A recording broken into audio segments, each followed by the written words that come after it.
But we do start with Manchester United. Ruben Amorim has issued a pretty emphatic hands-off warning to Al Hilal over captain Bruno Fernandes.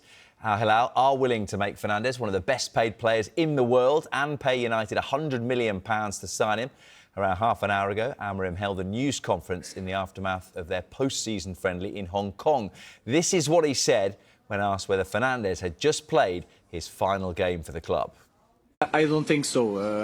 I don't know for sure. Nobody knows, but I don't think so. I think he's seeing us taking some actions to change all the things, and I think that is all that he asks. I think he wants to stay. He's saying no to a lot of things, but it shows that he wants to win, and I think he's really young, he's really good. He needs to be on the best league in the world. And do you think, so just to follow up, in terms of the money potentially being available from Al Hilal to the club can turn that down though?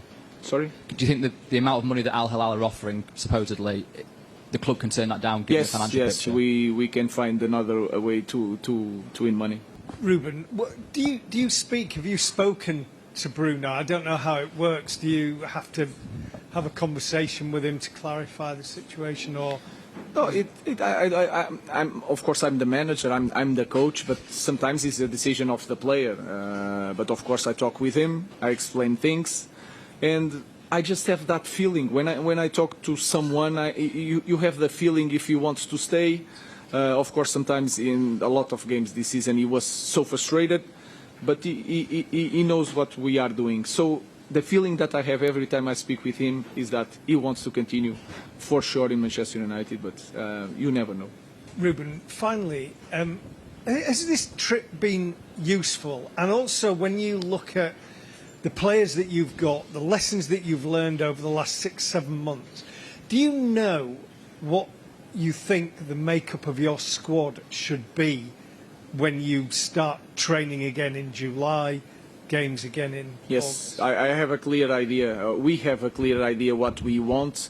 Of course, like you know, we are a little bit limited. We cannot do everything in one summer, but we have a clear picture of what we want. We are working on that for a while.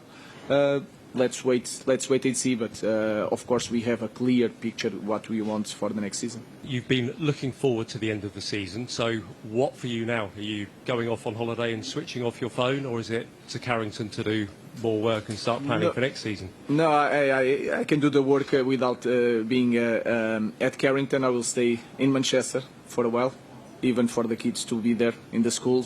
For they don't forget English, but I will be near in this moment because I cannot disconnect now. I will have to deal with some things, and then I will go rest a little bit, but it's hard to disconnect. But I will stay in England for a while.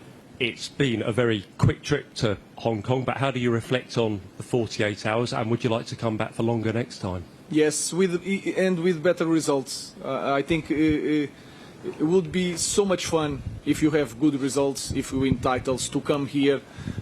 We really enjoy the people are really lovely and really respectful. So we are really grateful for everybody.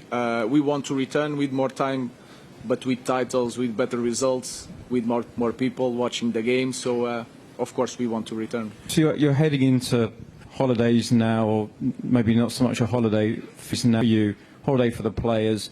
I just wonder, what's the sort of the main message you want to give to the players as they head off onto their break or wherever they're going? What's the sort of the main message you want them to understand, to take into the summer and then have for the next season? And is it something you want them to kind of think about that over the summer, or you prefer them just to forget about all this and then come back fresh? Thank you. They will. I was a football player, and when you are a football player, you can disconnect. They know that we underperformed badly this season. Important thing for me is that the body composition, the weight, the training, they need to be ready. We have to use every minute in every week of the preseason, so we need to arrive in shape. These small things, they have all the measures. We had a briefing about that. That is the only only way to take action to be better next season. And they know, everybody knows that the next year is going to be massive for everybody. So they don't need to. I have been sending message every week, and they know that next year, I think that is clear, we need to be so much better. Well, our chief reporter, Kaveh Solokol, is alongside me. To his credit, as ever, he doesn't duck a question, does he, Ruben Amorim? What did you make of what he had to say? Well, he's just basically saying that Bruno Fernandes is staying at Manchester United. I think he gave quite a lot away in some of his answers. He made it obviously clear that he knows that Al Hilal are making this big push to sign Bruno Fernandes. We know they're willing to pay up to £100 million for him and treble his wages, pay him up to £700,000 a week. And Ruben Amorim made it clear that Bruno Fernandes has considered that offer, but has decided to stay at Manchester United because he's the United captain and he loves the club. And Ruben Amorim also let us in on the fact that he's obviously spoken to Bruno Fernandes about this potential move to Saudi Arabia, and Bruno Fernandes believes in what is happening at Manchester United. He knows that next season is not going to be like last season. The people running the club have obviously told him about their plans, and he is happy to stay and be part of those plans and part of the process of transforming Manchester United. I mean, it's a big call for Bruno Fernandes because the money on offer is incredible.